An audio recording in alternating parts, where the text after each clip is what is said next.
May kanya-kanyang oras ang lahat. Ikatlong kabanata. May oras na nakatakda para sa lahat ng gawain dito sa mundo.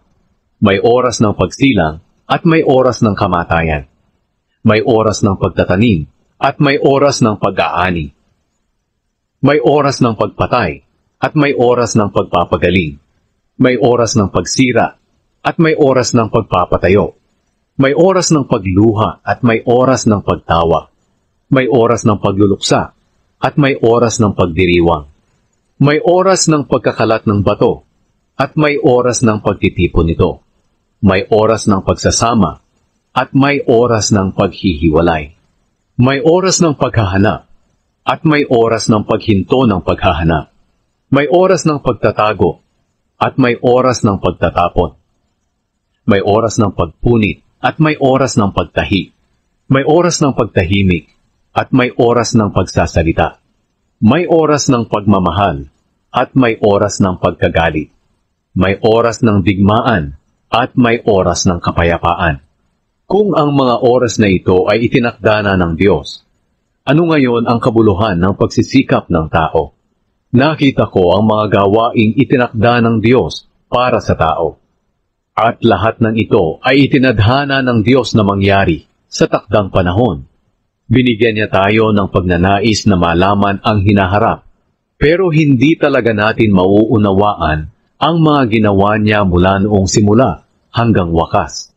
Naisip ko na walang pinakamabuting gawin ng tao kundi magsaya at gumawa ng mabuti habang nabubuhay. Gusto ng Diyos na kumain tayo, uminom, at magpakasaya sa mga pinaghirapan natin, dahil ang mga bagay na ito'y regalo niya sa atin.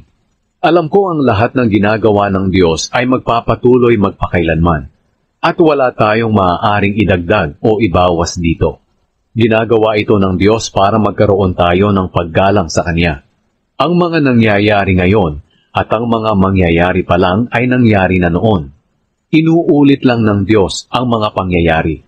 Nakita ko rin na ang kasamaan ang naghahari rito sa mundo, sa halip na katarungan at katuwiran. Sinabi ko sa sarili ko, hahatulan ng Diyos ang matutuwid at masasamang tao, dahil may itinakda siyang oras sa lahat ng bagay.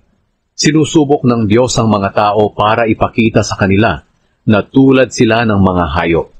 Ang kapalaran ng tao ay tulad ng sa hayop. Pareho silang mamamatay. Pareho silang may hininga. Kaya walang inilamang ang tao sa hayop. Talagang walang kabuluhan ang lahat. Iisa lang ang patutunguhan ng lahat. Lahat ay nagmula sa lupa, at sa lupa rin babalik. Sino ang nakakaalam kung ang espiritu ng tao'y umaakyat sa itaas, at ang espiritu ng hayop ay bumababa sa ilalim ng lupa? Kaya naisip ko na ang pinakamabuting gawin ng tao ay magpakasaya sa pinaghirapan niya, dahil para sa kanya iyon. Walang sino mang makapagsasabi sa kanya kung ano ang mangyayari kapag siya ay namatay.